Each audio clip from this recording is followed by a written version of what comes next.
Here we have Emi Koekemoer, who is a DA candidate for Ward 104, and this is in the area of Randburg. Welcome. Hi. Hey, you have no clue what questions are coming for you, I tell you. No, it's all right. We're ready for them. I also have Svuyile Mhatu. He is an EFF ward councillor candidate. This is now Ward 60 in the city of Johannesburg. Welcome, sir. Thank you. All right, and then wiping off her sweat, I don't know why she's sweating, we have Aluwani Chokoe, who is 25 years old, or is it Chokoe? You'll correct me, ma'am. Chokoe. Okay, there we go. Aluwani Chokoe, ward councillor candidate for Ward 69 in Sophia Town. Welcome, and thank you for joining the conversation. Thank you for having me. All right. Well, one of the burning questions is that councillors, at least the ones in the era that we're about to turn our backs to, they have said to be, or they have been said to not possess the right kind of skills in order for them to ensure that communities get the services that they so deserve. So one of the important questions I want to start with is, how old are you and what are your qualifications and why you think your qualifications stand you in good stead to be an effective councillor? Let's start with you, Emi. Thank you so much. Well, to give you an idea, yes, I'm a young councillor. I'm already a councillor, actually. I'm not new at this. I was elected for the first time at the age of 23. Sure. So I am a candidate now, and what I've learned in my first term is that nothing prepares you for local government. And where did you serve? Sorry to cut in. City of Matlosana. In the northwest? Yes, indeed. So nothing prepares you quite that much for local government. I do, however, have a degree. I have a degree in communication science, my BA. I have my honours in communication science. I was accepted as a master's candidate for the exact same degree. I actually put that on hold during COVID because obviously my research is field-based. COVID makes that quite difficult. And I am now doing a higher certificate in environmental sciences. And the reason why I took that on specifically is our communication with our communities is that important. Yeah. It really is important. It comes down to constant feedback, listening, being able to make systems work for people. Yeah. And if you have that down, if you have those basics down, they can throw any challenge at you and you'd be able to solve that. All right. Let's come to you, Mr. Mhatu. How old are you and what qualifications do you have that you think will stand you in good stead as a municipal councillor? No, thank you, Oli. As you said, I'm Svuyile Mhatu. I'm doing my postgrad, my honours in mathematics at Wits University. It's quite a difficult and challenging qualification, but it's one that I enjoy. So that's the qualification that I have. You might say that the sciences or maths has nothing to do with community or politics in general. However, mathematics is the study of logic. Yes. It's just a study of logic and how one applies themselves. So it can be applied anywhere, but also beyond an academic qualification, right? I think one needs to have the correct politics, you know, and politics that we get from an organization such as the EFF to say that a councillor must be a ground-oriented individual, someone that resonates with the community, someone that understands the struggles of the community, someone that has been an activist, you know. So basically those are the main qualifications that outside of the academic qualification, you as an individual, you must be a community-oriented person, someone who loves black people, someone who's willing to do anything at any point in time for black people, someone who's not going to complain that they were being woken up at 3 a.m. or 4 a.m., someone who is going to serve and sacrifice everything in order for black people to actually attain economic freedom. All right. Let's come to you, Ms. Chokoe. What are your what is your educational background, and why do you think you are ripe to be a municipal councillor? Thank you so much for the question, Koli. I would first like to correct the gentleman that has just spoken that when you're a councillor, you actually represent everyone and not just black people in particular. Thank you. I'm a Bachelor of Commerce and Financial Management graduate from the University of Johannesburg, currently pursuing my honors in finance as well. I think it is important that when you're a councillor, you understand the budgeting, the midterm budgeting, the PFMAs and all of that. And I also have a certificate from Yali in public management. I think, being a student activist, you get to participate in the community, and this is beyond the corridors of the institution of higher learning. So now you are more grounded into the problems that the community is facing. Also yourself as a child from a particular community, the challenges that our communities face are not unique in character. So when you are in institutions of higher learning, now you are just a representative even of students within the community. Thank you. And I see that you're burning to get into the fight, if you will. Let's start with you, actually, Ms. Chokoe, and I want to ask you the question, why the decision to enter politics? And by the way, you enter politics at local level at a time when factional infighting within your organization, the ANC, has become a deadly game. Why are you willing to risk it all? So firstly, Koli, I need to make the mention that I'm a member of the ANC because I believe in the policies of the ANC, and I've seen the good work that the ANC has done in our communities. As someone who was raised by a grandmother in an RDP house and also went to tertiary and was funded by the NSFAS, which is a government form of funding. So with me, why I went into politics in particular is because, we are products of our circumstances. I was raised by my grandmother, and when you are raised by your grandmother, you have many cousins as well that come after you. So now I did not want to get to a point where I then acquire my qualification without having made sure that those that will come after me will also successfully get the qualification. For instance, as a student activist, you are taught, in fact, you fight with management to say, but can you register these particular students who have no funding?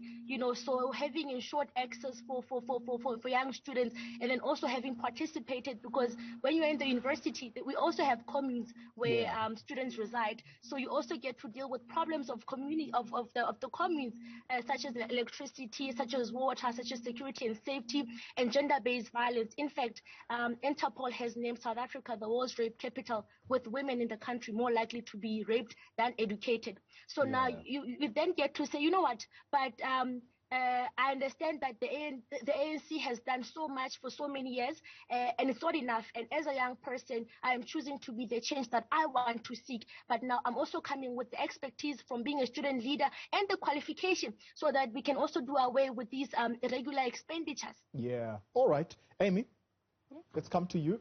Why politics? You entered politics, as you mentioned earlier, at the age 23. What drew you into politics? And as I mentioned to Aluwani, it's become a deadly game. Well, it was actually quite by chance. I was never meant to go into politics. I was, bushy-tailed, bright-eyed. I'm going to go into the corporate environment just to find out what so many young people are struggling with today, which is youth unemployment. So suddenly I had to learn, the labour market is not as receptive to young people, be it qualifications or just plainly the lack of jobs.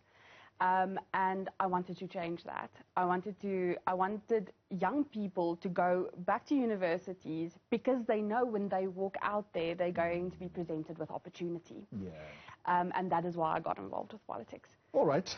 Before we come to you, Mr. Mhatu, I must pay my bills, and then we're going to come to you because, as we mentioned, it's actually quite a serious matter, the killing of councillor candidates. Just days ago on Sunday, your ward councillor in Umsunduzi was gunned down. And it's still a matter of speculation whether or not it's politics involved. So you're an activist. When you're a politician, you're an activist. And you go out there seeking to resolve the problems of the community that you may possibly be living in, or you may be driven by other issues. But at the core, you're an activist. But unfortunately, it's also become a deadly game because people see it as a stepping stone to a job. And as we speak, Svuyile Mhatu, an EFF ward councillor in KZN, gunned down last week Sunday. Why do you want to enter politics at a time like this? Well, I mean, I think your first question asking how did I enter politics in the first place? It was at school, at university, where my introduction to politics was through the EFF Students' Command. At the time, there was an insourcing struggle for workers to be insourced, and other political organizations were saying no. At the time, I was just an activist having an interest in the political arena. I was not politically affiliated to any organization. And at the time, when other organizations were saying no, we represent students, workers' issues belong to the union, and then the EFF came out to say no, we don't need titles, whether we are students or unions, whatever, to present people. Where there's injustice, we must stand up and fight. So that is the principle that made me, when I saw fighters on campus participating in the insourcing struggle, which then became Fees Must Fall, and then obviously we never turned back. Yeah. And then to go further, if you look at the lived experiences of black people in this country, are just self-explanatory as to why, as a young person, particularly a young black person, I just can't keep quiet when people are living the manner in which they're living in. Yeah. If you go, for example, in our ward, there are communities like Begazela, whereby you find shacks within shacks. There are communities like Jerusalem, Moth Building, Tiberias Building. It is not an environment whereby any human being should be living in. And I can't call myself an activist, or we as the EFF cannot call ourselves an organization that seeks to emancipate people towards the call of economic freedom when we just keep quiet and watch our people living like that. Well, your opponent in the ANC has already tackled you as to why it is that you want to be a ward councillor for just black people. She says when you are a councillor, you are a councillor for every member of the community, not a particular section. Why the obsession with black people? I never said I'm not going to be the ward councillor. I'm only going to be the ward councillor of black people. My duty as an activist, right, particularly in my community of Ward 60, is to fight injustice. And the manner in which black people currently are living in is unjust. It's wrong. It's unbecoming. It's immoral. All right. So I'm not. So in essence, what I'm saying to you is that those are the people that are living in those conditions. Yeah. Okay. And those are the people that I must prioritize. Those are the people that are unemployed. Those are the people that every day when they leave and walk onto the street, they put their lives in danger, in the risk of getting mugged. Yeah. Those are the people that are living in hijacked buildings. Aluwani Chokoe. Those are the people, and they didn't put themselves in those conditions. All right, let's give Aluwani a chance to respond to you. So that's his reasoning for constantly putting up the narrative that it is black people in the main who live in subhuman conditions. I hear that, but also to mention, Xoli, that the World Bank has named South Africa the most economically unequal society in the world, and we host the highest number of inequality as a country as measured through the Gini coefficient. I'm not sure if he's familiar with the Gini coefficient. And it is also an indicator that we are a country in crisis, but we are also a democratic government that speaks to the needs of each and every individual in our country. So yes, I understand that, yes, it's blacks who are suffering. Yes, we are going to prioritize blacks, but everyone else who forms a part of your community then becomes your constituency. Even the people that did not vote for you, or even the people that are against you, you still represent them. If I come in your ward as an opposition member and I say I'm facing 1, 2, 3 struggles, you're going to be forced to assist me. You're not going to say, no, you aren't black enough, or you aren't white enough, or you're from another organization. You're going to be forced to assist me. So I was just saying, I am cognizant that we host the highest inequality as a country, measured through the Gini coefficient, and it is an indicator that we are a country in crisis. But I'm saying as well, we are a democratic government, and we should strive to build a prosperous, non-racial, non-sexist society. Thank you. Emi Koekemoer. Race politics in South Africa, it's something that we just cannot get away or cannot extricate ourselves from. And who better to talk to, actually, than a member of the Democratic Alliance who recently tried to campaign along racial lines in Phoenix. What do you think of that, of those campaign posters that were mounted in Phoenix? In regards to the campaign posters, obviously, it wasn't intended the way it was received. We acknowledged the way it was received. What was the intention? The intention was for the DA to say that we stand with law-abiding citizens who did not loot, who did not trash everything, and that was our message. Our message was never meant along racial lines. However, we unfortunately live in a country where you have those racial sensitivities, and we need to be sensitive to that. So we admitted the mistake, we took it down. We are very sorry for the people that it did offend, and we will be smarter going forward. So let's talk about the ward that you are possibly going to be a councillor for, and that is in Randburg, if I'm not mistaken. What are the issues there? Right here, where your studio is situated. Sure. Actually, the majority of the issues that we are seeing in the Randburg area is related to aging infrastructure. Yeah. That is one of the biggest ones we've seen. We have water leaks, we have sewage leaks, we have electricity issues, power stations being vandalized. Those types of things are some of the predominant issues that we are seeing, along with creating safe public spaces. Our public spaces are quite littered, they don't look great. So we want to create public spaces again where people want to get together as a united community, and have that escape from this COVID pandemic that we are in, these crazy circumstances that we find ourselves in 2021.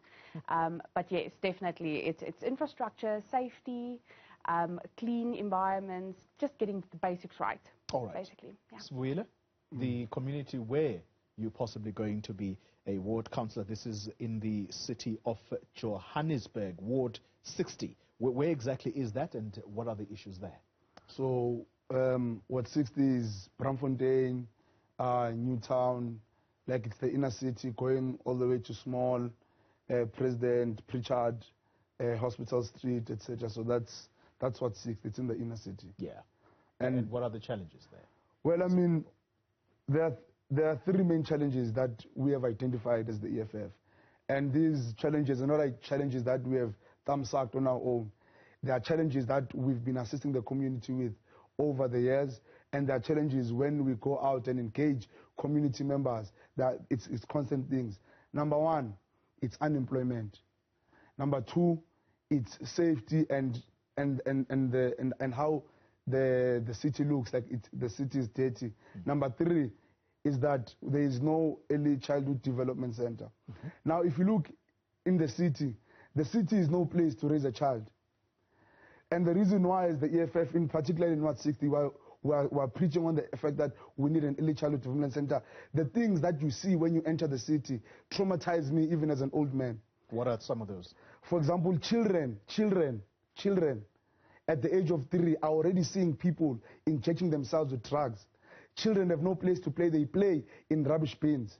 Children are playing in electric wires. Children see their parents physically stabbing each other. Children see people fighting and violent on a daily basis. And if we don't correct the issue of the early childhood development center, these children, psychology even states that they're going to grow up violent. They're going to grow up continuing their behavior. And that 5-year-old boy and girl that when we visit, we call cute, will be the very same reason why we'll be afraid to walk on the streets in the next 20 years. All right. Because we failed. Allow me to finish slowly, please. Yes. Because we failed as activists, we failed as communities, that knowing that it takes a village to raise a child, we failed to stand up and put them in an environment whereby they can learn. And as the Commander-in-Chief had said in the manifesto launch, that it is the goal of the EFF that in every ward, each and every child by the age of 5 must be able to at least read and write. Okay. Yeah. All right. Number 2 is on the question of no, you asked me, I must answer you thoroughly. Indeed, but time is yes, okay, let me finish up. Yes. Number 2 is the question of unemployment. The problem is in Ward 60 they require money to be solved. Yeah. Right. And they require money to be solved, for example, number one is the housing issue. The buildings are hijacked. As the EFF, what we want to do is that we want to take all of these hijacked buildings, right, and convert them into low-cost social housing. In that process, we are creating jobs for our people. Right. People can be bricklayers, they can be plumbers, they can be painters, they can maintain those buildings. Lastly, the city is dirty. That means that actually there's an opportunity for recycling in the city. That's also creating jobs for our people. All right. So, in essence, in our communities, what 60, we don't want people. Let's be fair on others. Let's be fair on others. You have had a lot of time. Aluwani, let's come to you. You are going to possibly be a councillor for Ward 69. This is in Zone 6, Sophia Town. But perhaps before we talk about the problems of Sophia Town, you are in charge in Johannesburg right now. When you hear Svuyile talk about a young child, an adolescent who is watching parents injecting themselves, what is it that you are doing first and foremost before you talk to us about the challenges of the community you probably going to be serving?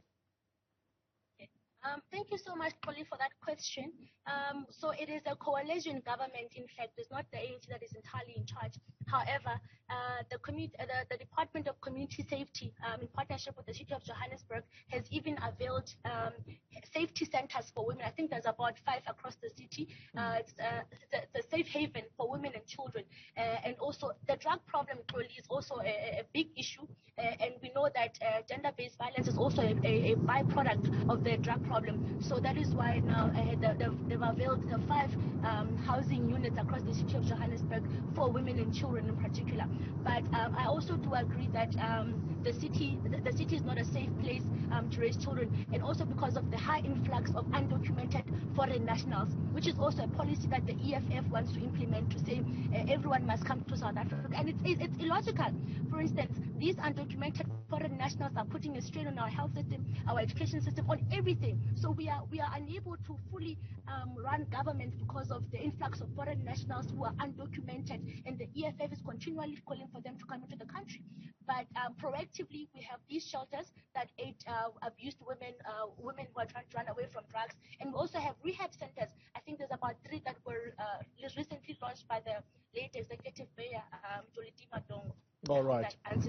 Okay, I think it does. Let me probably wrap the conversation with you and ask you this question. Have you gotten the blessing from your parents, Aluwani, to do what you are doing, which is involve yourself in politics? What about their investment in you, the education that they've armed you with? Is this the best that they were looking for? What are they saying? So, in fact, what my family asked for is that I get a qualification, and if I want to be Mother Teresa, I must continue in that accord.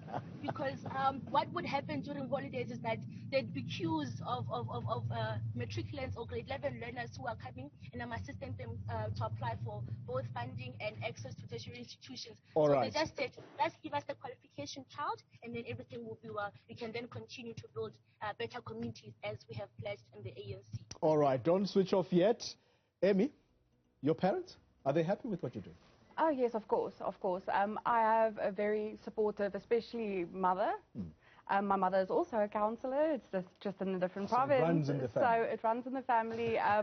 Not entirely. It's just my mother and I. Yeah. But she also puts her body on the line for her community and things like that. So she knows exactly what I am going through as a young person, as a politician, and we can have those chats with each other, and that is the best thing ever. That is such a gift. Svuyile? Well, I mean, they are worried. I mean, given you spoke about the violence in the political climate, they are worried, but they knew when I told them that I'm no longer their child. I'm the child of the country, I'm the child of society. So they have to understand, but I try by all means to also accommodate them in everything that I'm doing. But I don't belong to them anymore. I belong to the country. I belong to my nation. I belong to black people. Sure. Well, I wish I had more time with you guys. Svuyile, I mean, Aluwani on the one hand is saying, your policies are completely irrational. I know you're She's going obsessed to jump with us. I've not spoken about ANC at any point. She's obsessed with us. Really? You're obsessed with us. Let's end it there. Let's end it there. Well, I hope that gives you She's so a snapshot. obsessed, but it's fine. We know that they're thinking about us. We know All right. the stage. let's wrap it up. All right. That gives you a snapshot of the young candidates, and I didn't believe it. Well, they are. There they are. They exist. Hopefully, they're going to be better than the current crop.